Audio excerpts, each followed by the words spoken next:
I swear I can still taste the frosting in my teeth, not in the sweet way you'd expect, but bitter, like shame mixed with sugar.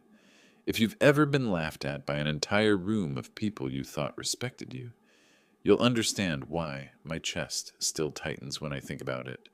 And if you haven't, buckle in because this isn't just a story about cake. It's about the night my boss humiliated me in front of clients, coworkers, and executives. Yafsh, and how 5 minutes later, everything started to turn. I'm not writing this to be dramatic. I'm writing it because I want you to know exactly how it felt to be me that night. Call it therapy. Call it confession. Call it whatever you like. But I need you to hear it the way it really happened.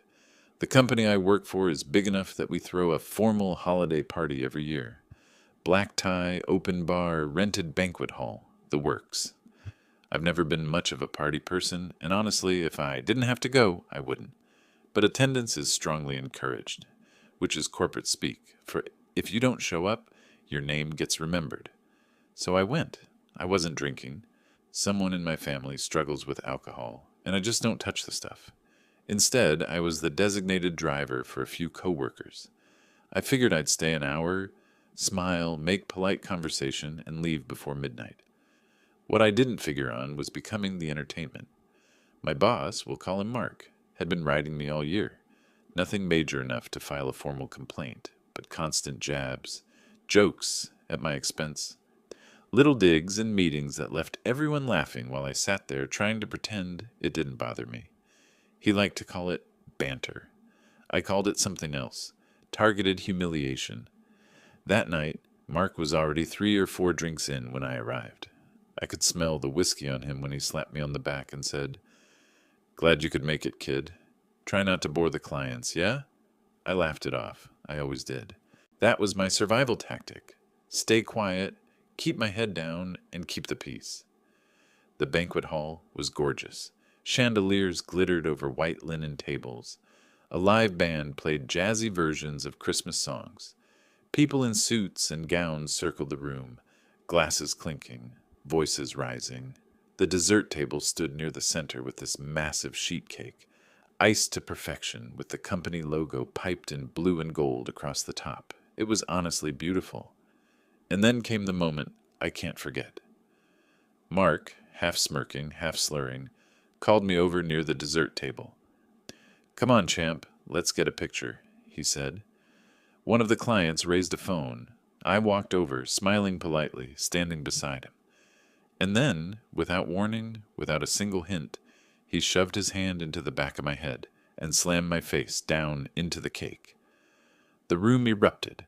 Laughter, applause, camera flashes. My eyes burned with sugar and food coloring. Frosting clogged my nose. I couldn't breathe for a second. When I jerked my head back up, my face was coated in blue and white icing. My hair matted with whipped cream. The company logo smeared across my cheeks like war paint. Mark was doubled over, laughing so hard he could barely stand. "It's just a joke. Lighten up," he yelled, pointing at me while the crowd laughed along. My ears rang. My heart pounded. I froze. That's the part people never understand. You think you'd yell or swing or storm out, but when humiliation hits you that fast, in front of that many people, your body just locks. I stood there, cake sliding down my chin while 30 pairs of eyes stared at me. And then something happened that changed everything. I felt a tap on my shoulder. One of my coworkers leaned in, her voice barely above a whisper. "Don't move. I recorded the whole thing." My lungs started working again. I grabbed a napkin, wiped my eyes as best I could, and forced myself to smile like it was no big deal. My suit was ruined, my pride was in pieces, but deep down, something small and cold and steady clicked into place. The room was still buzzing with laughter when I glanced at the clock on the far wall. It had been less than a minute since my face hit the cake. 4 minutes later, the first domino would fall, and 5 minutes after the smash, everything began to unravel. For him, not for me. If part 1 was sugar and humiliation, part 2 is when the aftertaste turns metallic. Exactly 5 minutes after my boss shoved my face into the cake, 3 things happened, almost at once, And they didn't happen in my favor because I was lucky. They happened because arrogance leaves a paper trail, and Mark was arrogant enough to leave his everywhere. Minute 1. The venue manager showed up. The banquet hall wasn't just ours for the night, it was part of a larger hotel complex, which meant they ran things by the book. I didn't realize this at the time, but any incident involving physical contact, especially one that could be interpreted as harassment, required an official report for insurance purposes. That's right. While Mark was still grinning and wiping frosting off his tie, a man in a navy blazer approached with a clipboard and said, "Sir, I'll need you to sign off on this. Liability protocol." Mark waved him off, still laughing.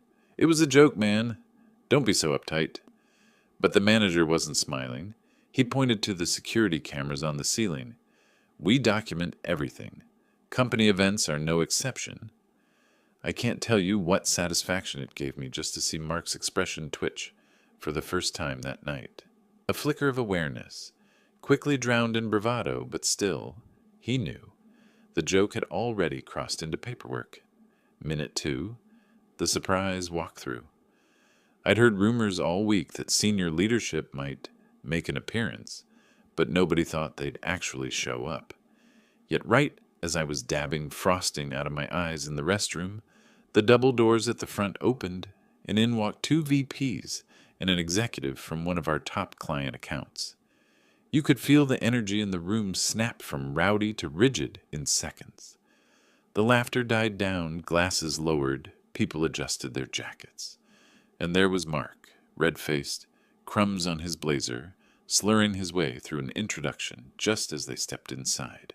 One of the clients, a woman named Julia, who I'd only ever emailed, glanced at me across the room. I must have looked ridiculous.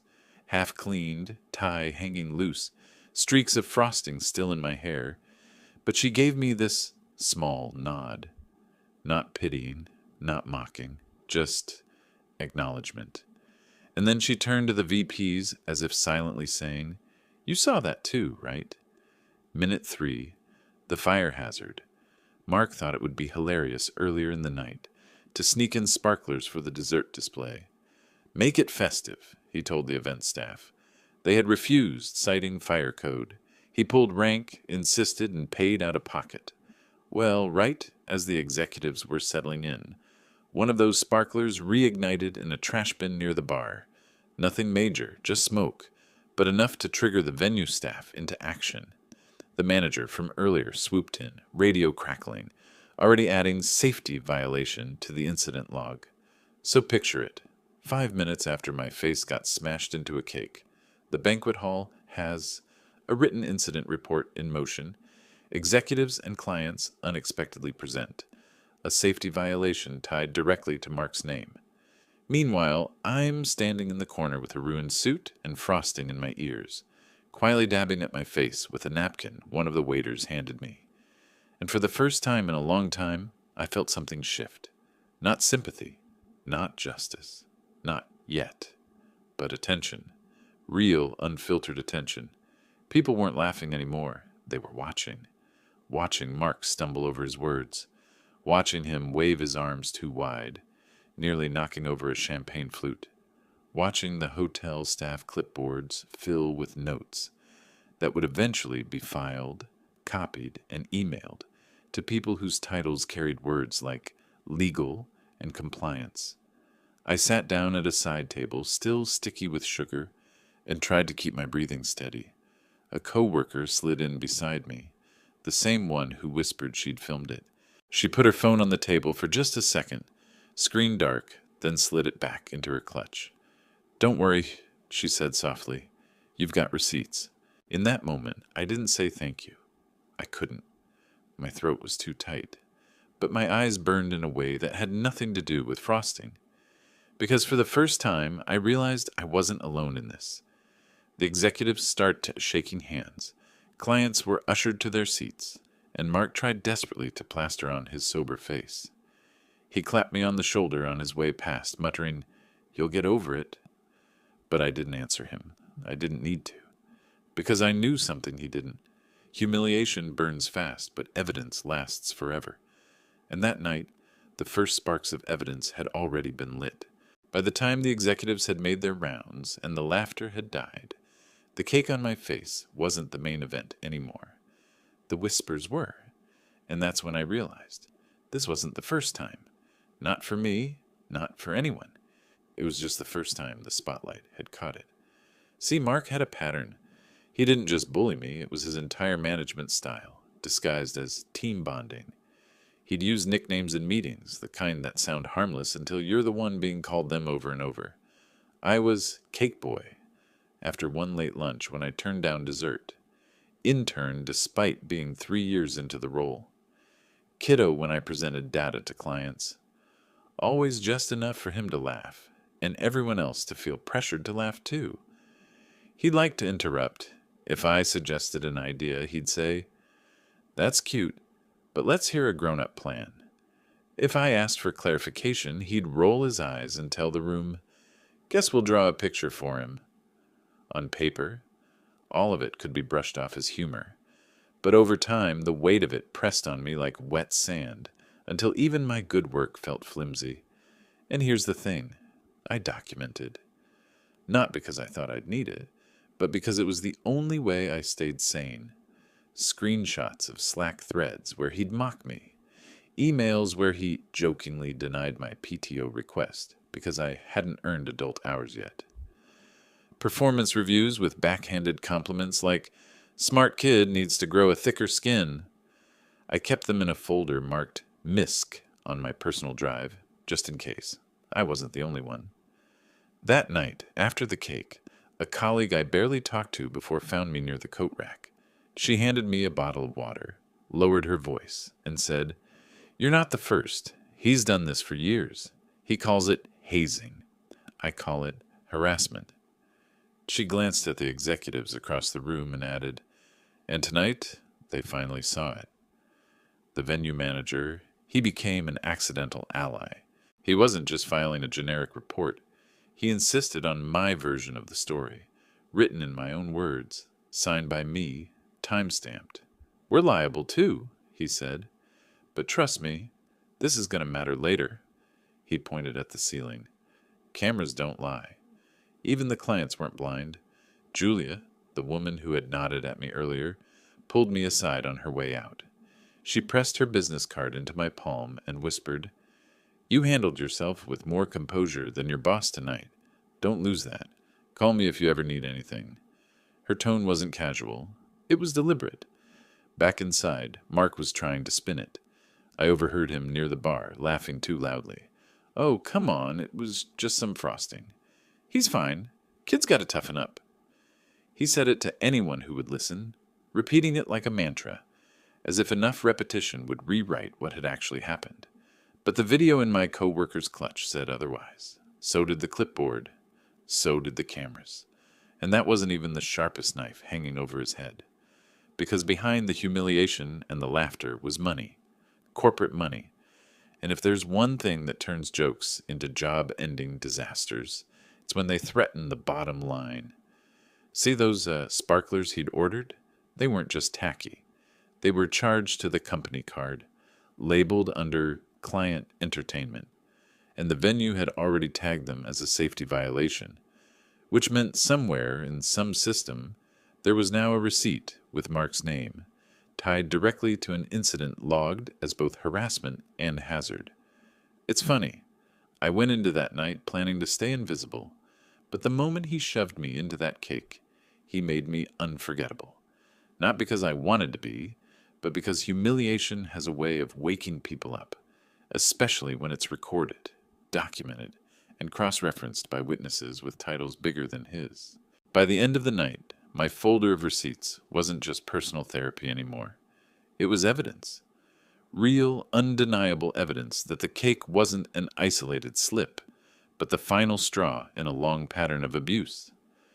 And while Mark laughed and slurred and called me tough guy on his way out, I wasn't angry. I was patient, because patterns only protect bullies until someone pulls the thread. And that night, for the first time, I could see the whole sweater starting to unravel.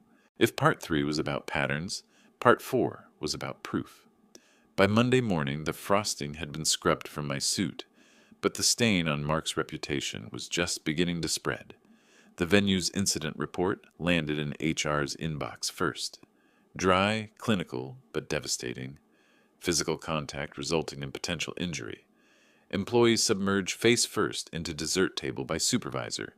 Witnesses present. Venue security video, available upon request.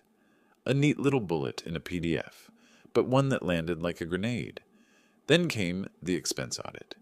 Remember those sparklers Mark insisted on? He hadn't paid for them out of pocket, after all. They were shoved into a receipt bundle labeled Morale Building Client Entertainment. The problem? Clients had already complained about the smoke. The venue had flagged it as a fire hazard. That meant the charges weren't just frivolous, they were violations, tied to both safety and misuse of company funds. Compliance flagged it in under 24 hours. The CFO got CCD, and if there's one thing CFOs hate more than fraud, it's bad press. By Tuesday, HR called me in for an informal chat. Their words, not mine. The HR business partner sat across from me with her hands folded, voice soft, like she was coaxing the confession out of a child. We just want to make sure you're okay. We'd like to get your side of the story. I didn't rant. I didn't cry. I slid a neatly organized binder across the table. Printouts of emails, Slack screenshots, PTO denials, performance review notes. I spoke calmly, reciting dates, times, exact words.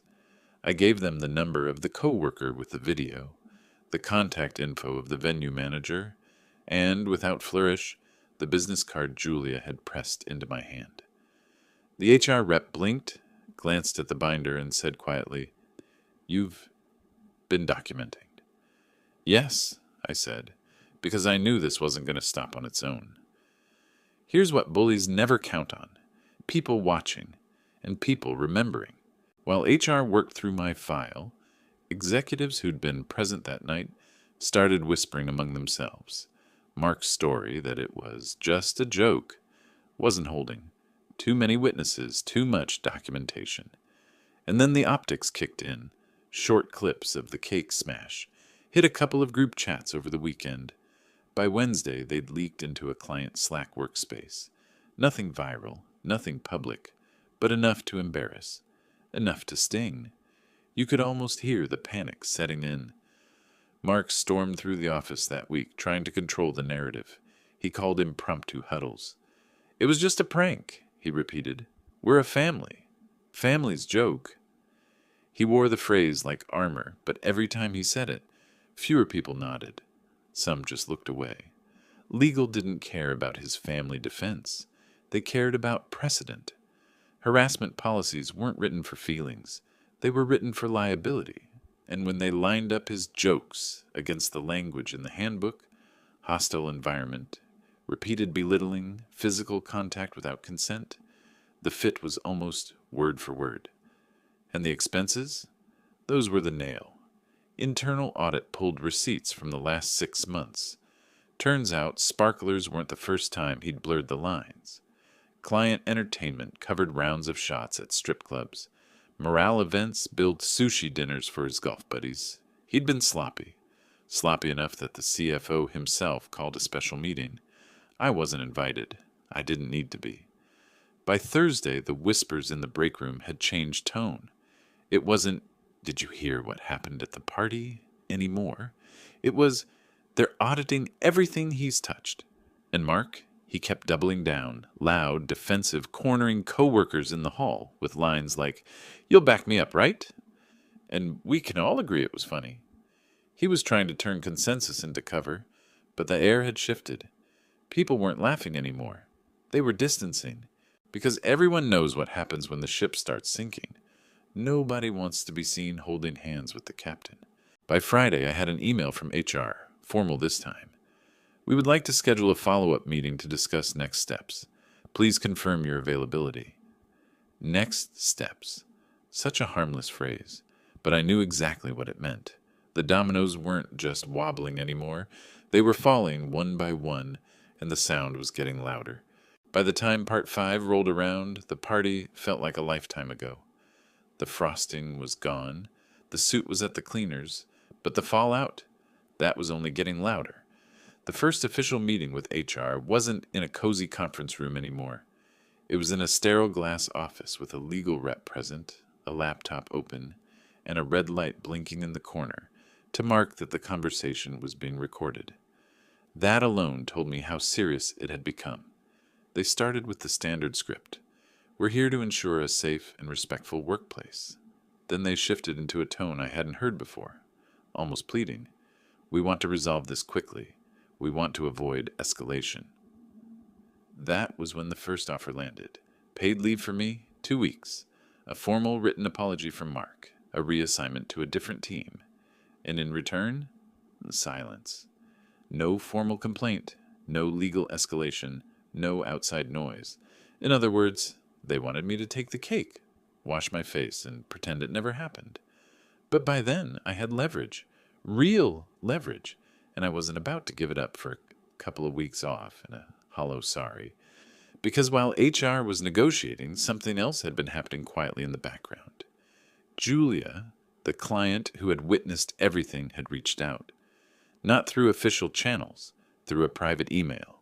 Her message was simple. We were impressed by how you carried yourself that night. If you're ever open to discussing opportunities, let me know. It wasn't just a lifeline. It was validation. Proof that my dignity hadn't been shattered with that cake, that someone had noticed how I'd held myself together while Mark unraveled. So when HR tried to box me in with their resolution, I drew my own lines. I told them I wasn't interested in hush money or half measures. If they wanted resolution, it had to be structural. Training for managers, updates to the harassment policy, reimbursement for the therapy I'd started because of the anxiety he'd caused me, a charitable donation to an anti-bullying nonprofit in the company's name, and most importantly, a clean reference if I chose to leave. They blinked. The legal rep raised an eyebrow. Nobody expected the guy with frosting in his ears to walk in with demands. But I wasn't hostile. I was calm, respectful, patient. I'm not here to burn the company down, I said, but I'm not here to protect someone who's been hurting people for years either. You asked what resolution looks like. That's it. Meanwhile, Mark's panic was escalating. He'd been angling for a promotion that quarter, a step up into senior leadership. Suddenly, the whispers in the halls weren't about that promotion anymore. They were about the pending investigation. His name wasn't paired with leadership potential. It was paired with liability. He tried to corner me once, in the parking lot. Come on, man. You're really going to do this to me? We're a team. His breath reeked of cigarettes and desperation. I looked him in the eye and said, Teams don't shove each other's faces into cakes. I didn't yell. I didn't curse. I just got in my car and drove away. And that was the moment I think he realized this wasn't going to fizzle out. Not this time. By the end of that week, HR had sent me a draft agreement. Half my demands met, half under consideration. And in the same breath, Julia's company formally invited me to interview for a role that, on paper, was a step up from where I was. Not just lateral, a genuine promotion with better pay, better culture, and leadership that had already seen me at my worst, and still wanted me. It felt surreal. For months I'd been the quiet one, the target of banter. Now I was the one holding the cards. And here's the twist. I didn't want revenge. Not really. What I wanted was respect. Boundaries. A future where I didn't wake up dreading another joke at my expense. So I set my terms. I stood my ground, and I waited. Because by then, the investigation wasn't just about cake anymore. It was about culture, money, and optics. And those are things no company ignores for long. When the hammer finally came down, it didn't fall with fireworks. It fell with the quiet weight of paperwork, signatures, and HR emails stamped confidential. But make no mistake, it crushed Mark. The board's investigation wrapped 2 weeks later. I wasn't told every detail, but I didn't need to be. The whispers were loud enough. The expense audit uncovered more than just sparklers and sushi. There were bar tabs disguised as networking, luxury dinners filed under team morale, and even a ski trip that mysteriously showed up as leadership training. Every line item was another thread pulled from his sweater, and by the time they were done, he was unraveling in a pile of receipts. The harassment case sealed the rest. HR compared my binder, the video, the incident report, and witness statements against company policy. The wording matched almost too perfectly. Hostile environment, repeated belittling, non-consensual physical contact. You didn't need a lawyer to see it. You just needed eyes. On a rainy Tuesday morning, Mark's office went dark, his nameplate vanished, and an email hit the entire company inbox. Effective immediately, Mark, last name, is no longer employed with company. We thank him for his contributions and wish him well in his future endeavors. Corporate speak for terminated for cause. No one clapped, no one cheered, but the silence that followed was louder than any celebration, a silence heavy with relief, a silence that said, finally, and me? I didn't gloat. I didn't post a victory lap online. I signed the final HR agreement, collected my clean reference letter, and kept my eyes forward, because by then I had something better waiting. Remember Julia, the client who saw everything? Her company offered me a position, officially this time. Higher title, better pay, clearer culture. When I walked into their office for the first time, I wasn't the kiddo or the intern. I was someone they had already seen under pressure, someone they trusted. On my first day, I brought cupcakes, a dozen little ones with thick frosting piled high. I set them on the break room counter with a note. Please don't smash. The team laughed, not at me, but with me, and that's when I knew I was home. Weeks later, a former coworker texted me a picture, a trophy sitting in the storage closet. It was the award Mark was supposed to receive the night of the party, before everything imploded. It was still in its box, unengraved, untouched. She captioned it simply, "Guess it never belonged to him." I stared at that photo for a long time, not with anger, not with triumph, with closure.